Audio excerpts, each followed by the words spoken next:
One day, your heart will stop and your body will be left behind.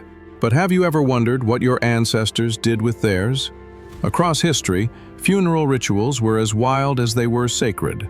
Some were buried with gold, weapons, and even their lovers. Some tribes ate the dead, believing they'd live on inside them. And in India, wives were once burned alive beside their dead husbands, a ritual called sati. In Tibet, bodies were cut into pieces and offered to vultures, a gift to the sky. Others were sent to the ocean, becoming food for the creatures below. Every civilization had its own way to honor or fear the dead. So now the question is yours. What would you want done with your body when your time comes? Mummified? Fed to birds? Buried under a tree? Launched into space? Welcome to Histoveins. Today we explore 10 funeral rituals from across history and cultures, each one darker, weirder, or more beautiful than the last. Let's begin. Endo-cannibalism, eating the dead. In a rainforest village, a funeral doesn't end in silence. It ends with chewing bones. In some Amazonian and Papuan tribes, the dead aren't buried or burned, they're consumed. Not out of hunger, but love. Organs were boiled, bones were ground into powder. The flesh was shared in a ceremonial meal. They believed that eating the body allowed the spirit to live on inside the living. Refusing to eat meant rejecting the soul of the one you loved.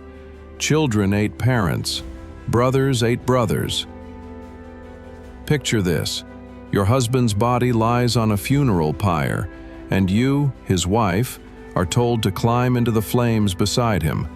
In ancient India, this ritual was called sati. A widow was expected to show eternal loyalty by dying with her husband. Some did it willingly.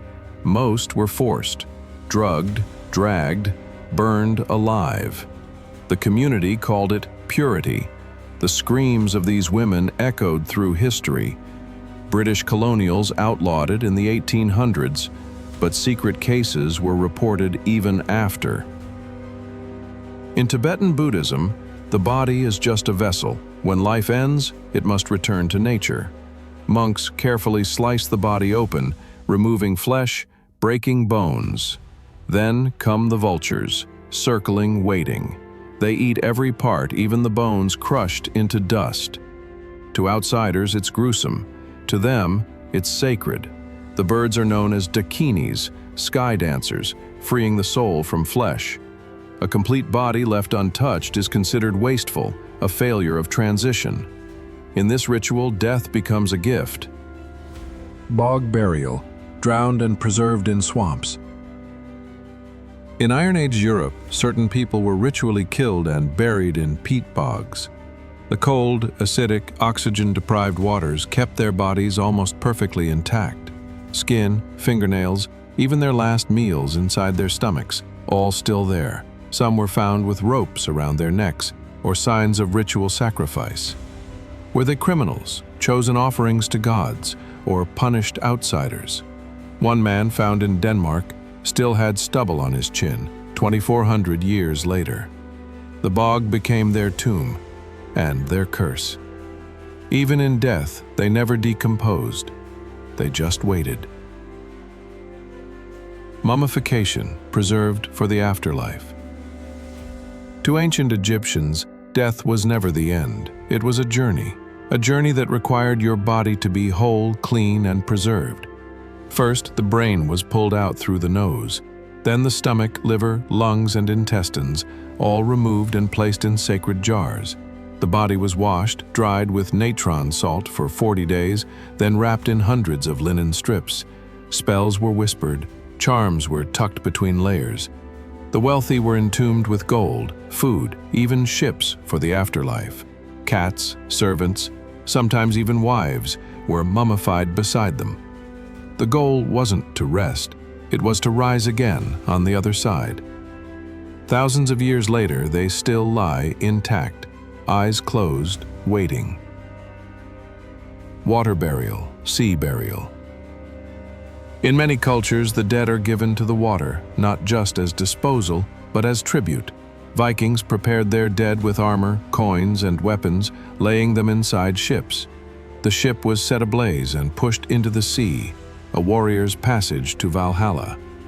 In Buddhist regions, bodies were floated down rivers with lanterns and offerings. Sailors who died at sea were wrapped in cloth, tied with weights, and dropped overboard. Water for them was both grave and sanctuary. The idea was simple: let the ocean carry them where no path could. Cremation, fire as freedom. In many cultures, fire doesn't destroy, it liberates. Cremation is one of humanity's oldest and most widespread rituals. In Hinduism, it's the sacred release of the soul. The fire purifies the body so the spirit can be reborn. Families walk around the pyre, prayers are chanted. Ashes are scattered in rivers like the Ganges. In modern times, electric furnaces replaced wood pyres, but the meaning stayed the same. In ancient Greece, warriors were burned after battle. In Rome, emperors were cremated in public flames. For some, it's tradition. For others, it's convenience. But to the fire, all are equal in the end. 8. Ground burial. Rest beneath the earth.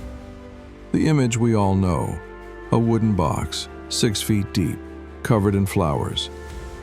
Ground burial is the most familiar method in the world, across religions, ages, and continents. From kings buried with golden crowns to farmers buried in silence, the earth accepts all. Some graves are marked with stones, others with nothing but grass. In Christianity and Islam, burial is sacred, a return to the dust we came from. Families visit, cry, pray, remember. And sometimes, the graveyard speaks more about the living than the dead. Cryonics, frozen for the future. What if death wasn't permanent? In cryonics, your body is frozen just minutes after death, preserved at -196 degrees Celsius in liquid nitrogen. The idea? One day, science may bring you back. No decay, no burial, just a cold gamble on tomorrow. The first man ever frozen this way died in 1967. His body is still in storage. Critics call it a scam. Believers call it faith in science. It's not a funeral, it's a pause, a final hope that death might one day be reversed. Space burial, ashes in the stars. For a lucky few, death is just the beginning of a cosmic journey. In space burials, a portion of your ashes is sealed in a capsule and launched into orbit. Some fall back to Earth in shooting stars, others drift forever among constellations. NASA engineers, Star Trek actors, even poets have chosen this fate. It's expensive, it's rare, but for some, it's the ultimate freedom. Not buried, not burned, but set free into the stars. No grave, no earth, just silence and infinity. Across centuries, cultures, and continents, we've burned, buried, frozen, eaten, and launched our dead. Each method tells a story of grief, of faith, of survival or fear. Some rituals honored the soul, others punished the body. But they all ask the same haunting question: when your heart stops, what will become of you? Will you be mummified like a king, fed to birds in the mountains, buried beneath a tree or above the clouds? Anything. Make sure you also subscribe so it's